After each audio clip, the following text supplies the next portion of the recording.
আসসালামু আলাইকুম সুপ্রিয় শিক্ষার্থীরা, কেমন আছো সবাই? আশা করি ভালো আছো। যারা অন্য ধর্মাবলম্বী শুনছো তাদেরকে আমার আন্তরিক শুভেচ্ছা ও অভিনন্দন। আমি তোমাদের গত ক্লাসে সূচকের কিছু সূত্র নিয়ে আলোচনা করেছিলাম। আজকে সূচকের কিছু অঙ্ক দেখাবো। দেখো,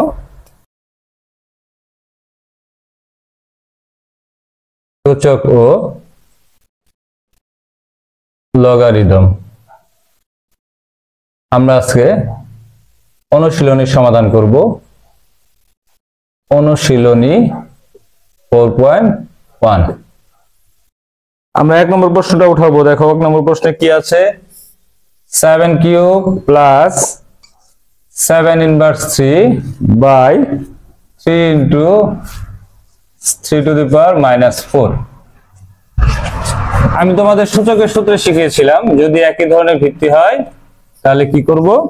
গুণের সময় পাওয়ার যোগ হবে। তাহলে 7, এখানে দুইটা 7 আছে, 7 ভিত্তি কমন নিলাম, এটার উপরে পাওয়ার আছে 3, গুণ চিহ্ন আছে তাহলে প্লাস, এটার উপরে পাওয়ার হচ্ছে -3।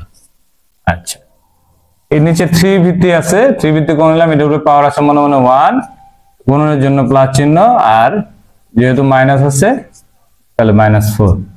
এবার আমরা লিখব 7 to the power 3 -3, 3 to the power 1 -4। 7 to the power 3 থেকে 3 বাদ দিলে 0, আর 3 টু দি পাওয়ার -3। কোনো কিছুর উপরে পাওয়ার যদি শূন্য হয়, এই সূত্রটা আমরা লিখিনি, আমরা আজকে লিখে ফেলবো। কোনো কিছুর উপরে পাওয়ার শূন্য হলে এর মান হবে 1। ঠিক আছে? তাহলে 1 বাই 3 টু দি পাওয়ার -3। আমি গত ক্লাসে দেখিয়েছিলাম, যদি মাইনাস মান থাকে তাহলে উল্টে যায়। অর্থাৎ এরকম একটা সূত্র ছিল, a টু দি পাওয়ার -1 সমান 1 বাই a। তাহলে যদি নিচে মাইনাস থাকে তাহলে উল্টায় সোজা হবে। তাহলে 3 to the power 3, 3 to the power 3 মানে কত? 27। এই হচ্ছে প্রশ্ন। আচ্ছা, এর সাথে 2 নম্বর প্রশ্নটা একটু সমাধান করব আমরা। দেখো 2 নম্বর প্রশ্নে কি আছে? Cubic root 7 square, cubic root 7 square into cubic root 7 by root over of 7। তাহলে এটা আমরা কি করব? আমরা জানি n রুট এর সূত্রটা, আর এখানে 7 স্কয়ার থাকলো 1/3 ইনটু 7 টু দি পাওয়ার 1/3। আমরা জানি রুটের মান কত? হাফ। তাহলে পাওয়ারের উপরে পাওয়ার থাকলে কি হয়? গুণ হয়। তাহলে 7 টু দি পাওয়ার। আচ্ছা, আমরা একটা বিষয় জানি, ভগ্নাংশ যদি গুণ আকারে করা লাগে তাহলে প্রথমটা গিয়ে শুধু লবের সাথে গুণ হবে। তাহলে 2 গিয়ে 3 সাথে গুণ হবে, 2/3 into 7 to the power 1/3 by 7 to the power half. যেহেতু এখানে সবগুলোর ভিত্তি 7, তাহলে 7 ভিত্তি কমন নিব। তাহলে উপরে দুইটা গুণ আছে, নিচে একটা ভাগ আছে। আমরা জানি গুণনের সময় পাওয়ার কি হয়? যোগ হয়। তাহলে যোগ করব, আর ভাগের সময় পাওয়ার বিয়োগ হয়, বিয়োগ করব। তাহলে 7 টু দি পাওয়ার, এটা লসাগু হচ্ছে 3 দুগুণে 6, 3 যায় 2 বার, 2 দুগুণে 4, 3 যায় 2 বার, 2 একে 2, 2 যায় 3 বার, 3 একে 3। তাহলে 7 টু দি পাওয়ার 4 আর 2 6, 6 থেকে 3 বাদ দিলে 3, 3/6। কাটাকাটি করলে হয় হাফ।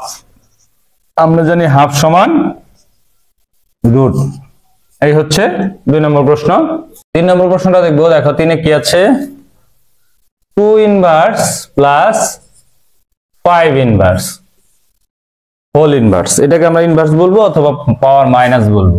আমরা গত সূত্রের মধ্যে শিখেছিলাম, যারা সূত্র দেখোনি তারা এখানে ভিডিওটা পজ করে গিয়ে সূত্রগুলো দেখে আসবে, তাহলে তোমার আর সমস্যা হবে না। দেখো 2 ইনভার্স মানে হচ্ছে 1/2 প্লাস 5 ইনভার্স মানে হচ্ছে 1/5 হোল ইনভার্স। আচ্ছা, দেখো লসাগু হচ্ছে 5 আর 2, লসাগু হচ্ছে 10, 2 যায় 5 বার, 5 যায় 2 বার, হোল ইনভার্স। আচ্ছা, 5 আর 2 যোগ করলে কত হয়? 7, 7/10 হোল ইনভার্স। আচ্ছা, আমরা এর আগে ইনভার্সের সূত্র কি পড়েছিলাম? ইনভার্স মানে 1 কত। তাহলে কোন ভগ্নাংশের উপরে যদি ইনভার্স হয় তাহলে সেটা কি হবে? সেটা উল্টে যাবে। এই তাহলে এটা উল্টে দিলে কি হবে? 10/7। এই হচ্ছে आंसर। এই একই ভাবে তোমরা 4, 5 এবং 6 করতে পারবে। এই নিয়মটার মতো করে ইনভার্স থাকলে কি করতে হবে? যদি যে কোনো সংখ্যার উপর ইনভার্স থাকলে সেই সংখ্যাটা নিচে চলে আসবে। ঠিক আছে? আমি তোমাদের এখন 7 নম্বর প্রশ্ন করাবো। দেখো 7 নম্বর প্রশ্নে কি আছে? 2 2 to the power n plus 4 minus 4 into 2 to the power n plus 1 by 2 to the power n plus 2 ভাগ 2। এই প্রশ্নটা আমাদের অনেক সময় আসে, দেখি আমরা এই প্রশ্নটা একটু ট্রাই করে দেখি কত দেওয়া থাকে, আবার অনেক সময় সমাধানের জন্য থাকে 2 to the power n into 2 to the power 4। বলো তো এটা কেন লিখলাম?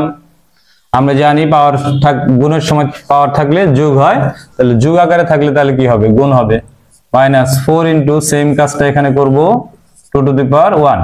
1 লিখতে হয় না, যদি তুমি না চাও তা না লিখলেও হবে। এটাকে কি করব তাহলে আমরা? এটা যে যা আছে তাই থাকবে। এটা একটা কাজ করতে পারি, যেহেতু এই দুইটা ভিত্তির মধ্যে ভাগ চিহ্ন দেওয়া আছে আর এটা মনে মনে 1 আছে, তাহলে আমরা 2 ভিত্তি কমন নিতে পারি।